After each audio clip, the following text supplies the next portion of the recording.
Men don't want to marry anymore because the risk outweighs the benefits. There's a risk that comes with marriage that essentially only benefits a woman. A man marries you and can only hope that one day you don't wake up and say, I feel like I don't love you anymore and I want to leave and you can't do anything about it. According to ASA, 70 to 80% of divorces are initiated by women. Among college-educated women, it jumps to 90%. You know what's crazy? I mean, a lot of us women don't have anything a man actually wants that we can bring to the table. Your wife is welcome to join Chad in bed in your marital bedroom, where she will scream and curse, while Chad pipes her from behind. When you catch her, she accuses you of being the cause, and you file for divorce. She still receives half of your assets, including your home and children. Are you aware that you are also responsible for her attorney's fees? A man should avoid the divorce court at all costs. Men are the victims 90% of the time. We still have to pay for it, even if the lady is the culpable party.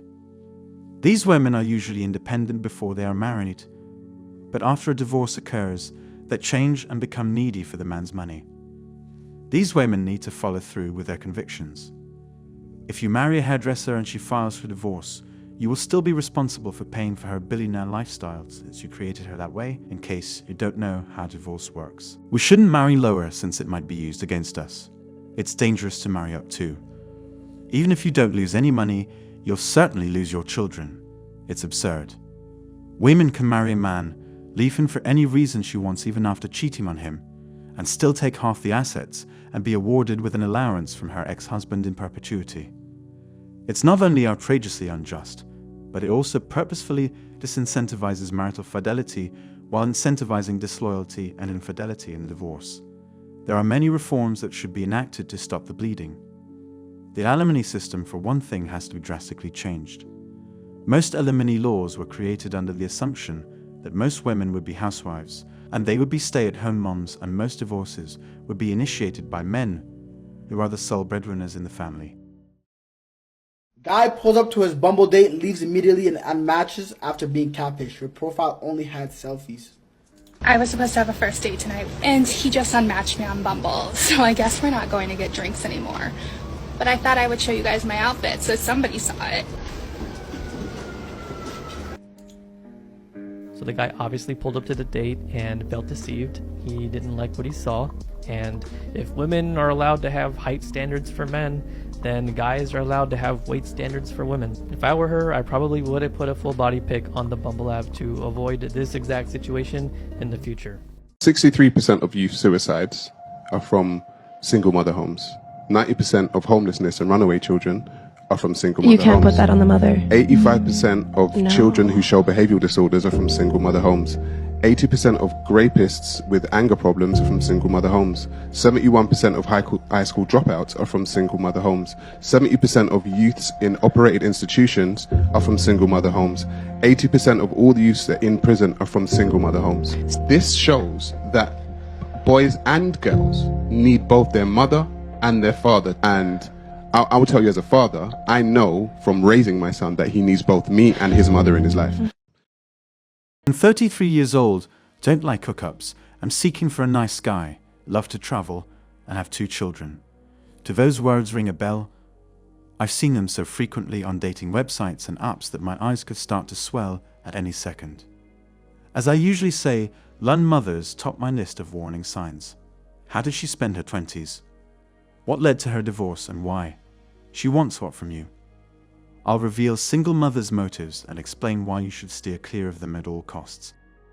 I'm going to share some sobering statistics about these women, though, before we get deeply into those questions. There are many numbers to consider, so grab a pen and your notepad. About 80% of the approximately 11 million single-parent households with children under the age of 18 were led by single moms, according to the 2021 US Census Bureau.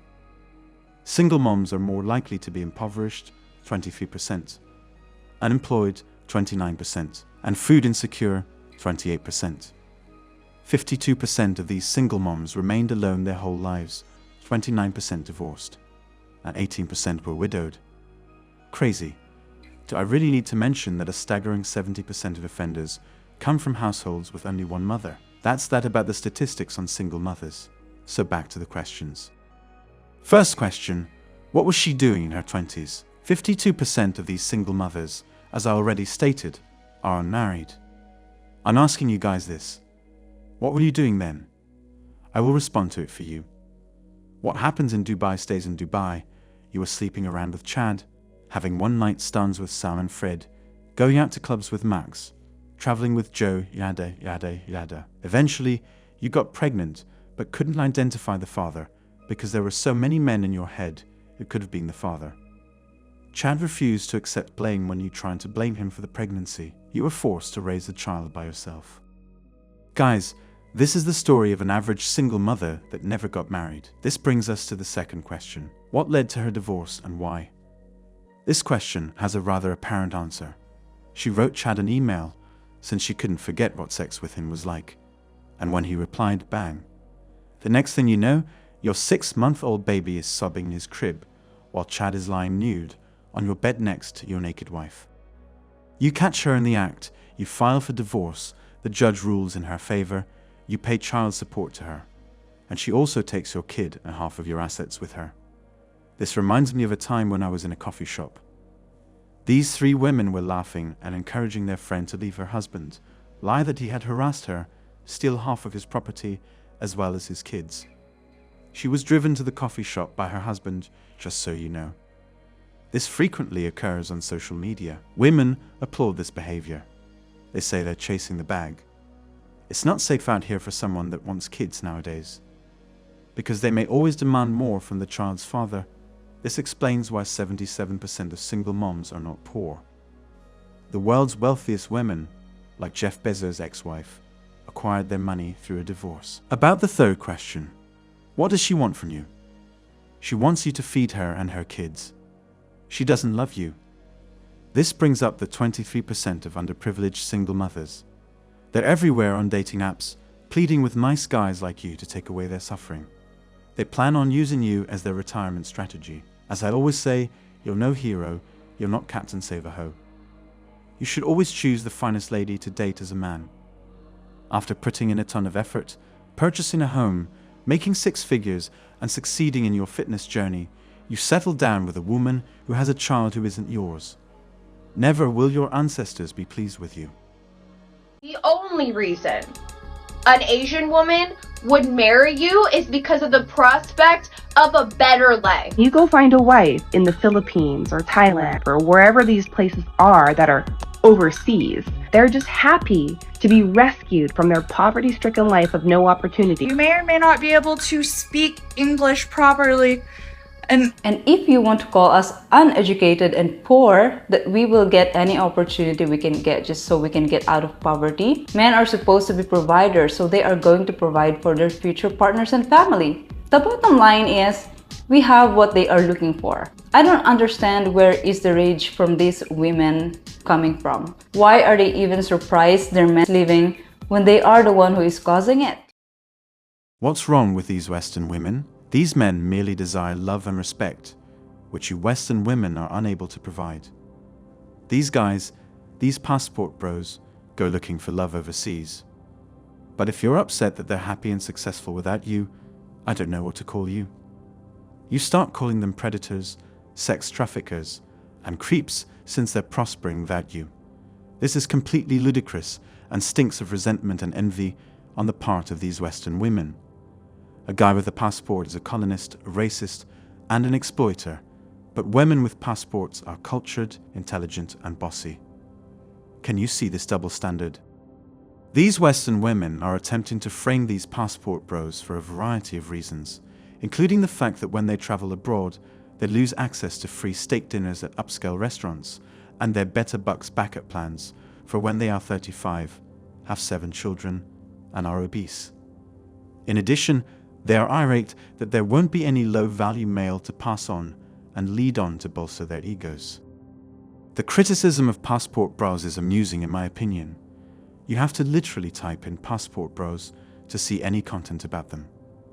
These women are acting out on their own. While claiming that women are taking advantage of men, they also accuse males of exploiting women. It is literally impossible to have both. Since they feel pressured that the guys they find unappealing are moving on to better possibilities, these women are filming these videos. Western women skewer males who they deem to be losers or unattractive in all directions. Yet, as soon as these same losers go on and leave Western women alone, the same women start prying into the dating life of foreign women. Inevitably, we're going to see a gradual RPing of men, starting in America, because it's the worst here, exponentially explode. Yep. Due to the internet. Yep. Inevitably. They're afraid that men are waking up, and they should be afraid because when men are not hypnotized by video games and online pornography, or chasing women and being promiscuous and blowing our load to lose our energy, well, then we find something to do. And the number one thing that men like to do is solve problems. And in order to solve problems, men look for the problems, and men are starting to pick up their heads and realize there's a problem. Every day I talk to a new young man who is realizing that we can no longer live like morons in the modern world. We no longer desire to be those miserable, melancholy, low testosterone, poor energy young men. We no longer want to be dependent on drugs, junk food, porn, video games, or other vices. I have the utmost admiration and pride for the young men that I watch working hard, notwithstanding how simple it would be to just slink deeper into this comfortable contemporary era. You probably already know how simple it is to wake up, grab your phone, and begin endlessly scrolling. If you were making $100K a year, how much would you expect your man to make? Equal or more. What do you think about this statement? My money is our money, her money is hers. I agree. Our money is our money, but her money is her money, right?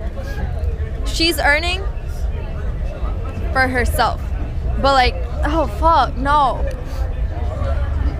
You expect the man to protect and provide for you? Yes. If a man is expected to provide and protect, shouldn't he have some form of authority over his woman? No, not at all. Why? Our relationship is 50-50. But it's not 50-50 if his money is our money and your money is yours. A man cannot claim authority over a woman is not his property. A woman cannot claim authority over her man, because he is not her property. Guys, protect yourself. Know what we're dealing with and move accordingly in these dating streets. That's all for today on Manhood. Don't forget to smash the like and subscribe buttons, and also click on the notification bell to be the first to know when I drop a new video. If you find value in my videos, you can show your support through PayPal or Cash App. The links are in the description. See you next time. Cheers.